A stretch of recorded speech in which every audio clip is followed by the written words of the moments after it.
Jesus has got this gathering of followers because he's out doing miracles. And of course, it's caught everybody's attention, and everybody's starting to follow him. Okay, how many of us have heard the story of him feeding the 5,000 with the 2 loaves or the 2 fish and 5 loaves? Everybody heard that? Okay, you ready for your world to be shook up just a little bit? Because there is a story within the story. And I promise you, just like God's teaching me, you will never look at this story ever the same again. Okay, so hang on. Let me read it to you first. Late in the afternoon, the 12 came to him and said, and we know who the 12 is, right? The disciples. Send the crowd away so they can go to the surrounding villages and countryside and find food and lodging because we are in a remote place here.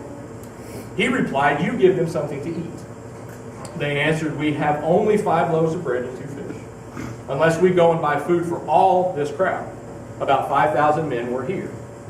But he said to his disciples, have them sit down in groups of about 50. The disciples did so, and everybody sat down. Taking the 5 loaves and the 2 fish and looking up to heaven, he gave thanks and broke them. Then he gave them to the disciples to set before the people. They all ate and were satisfied, and the disciples picked up 12 basketfuls of broken pieces that were left over. Now, that in itself is a good story, right? Huge miracle to feed 5,000 with 2 fish, 5 loaves. But let's get into the story. Okay? Jewish culture, the way that they counted men, or they counted crowds, was they counted men. There were 5,000 men. Now, those men represented their families. So the crowd actually wasn't 5,000. The crowd was like anywhere between 15 and 25,000. It was the largest crowd that Jesus had ever taught. Even more so than the Sermon on the Mount. Okay, so there's a different perspective all of a sudden when you start thinking about the 2 and the 5. Well, it wasn't just 5,000, it was like maybe 20,000. Okay, so the miracle is more astounding, but there's more. The 12 basketfuls at the end, you think there's any coincidence with 12 disciples, 12 basketfuls? Okay, he wanted them to have a doggy bag. That's just a joke. Stay with me. That's not what Scripture says. See, Davey, I need your drum. Okay, so here's what we're going to do this morning. I want us, and this is the one thing I learned as I went back and got my English degree several years ago. The most beautiful thing about stories and literature is being able to put yourself inside the story and make it personal. So we're going to make this personal this morning. Okay, we're going to have some fun with it, so kind of bear with me. All right? So, verse 12. Late in the afternoon, the 12 came to him and said, send the crowds away so they can go to the surrounding villages and countryside and find food and lodging because we're in a remote place here. Now, and it's funny that John's got a tea time at noon. He told me that as he was walking in. So I think he was saying, hey man, you preach on, but I got to be out by 12. Okay? Yeah. Okay, so how many of us have sat in a service?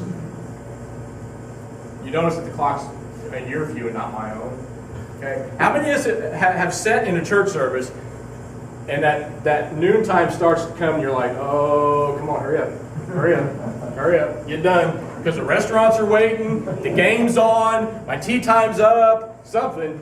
And don't lie to me and say you've never done that. Everybody watches the clock, even you guys right now. You're looking. Okay? Jesus had preached late into the afternoon. So Brother Man went from 11 to noon to 1 to 2. Now they've already missed the noon game. Okay, so as far as me and Dusty goes, we're out. Because we're already mad. Okay, John's missed his tea time. So now we're going into 3. So what have the disciples done? They've done what any good church body people do. They formed a committee. They formed a committee. And their committee was, hey, we need to go to him because they're starving.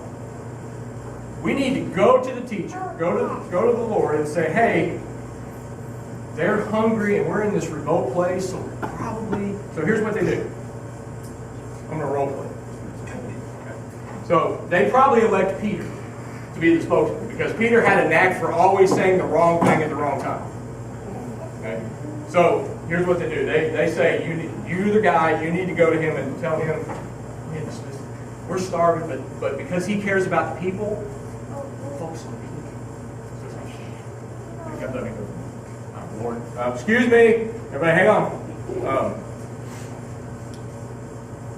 The message is great. I mean, you're rocking the message. Okay.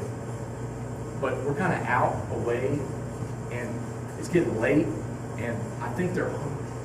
And before the restaurants close, probably okay to dismiss the service. I mean, the message is good. We love the message, but they're hungry. Okay.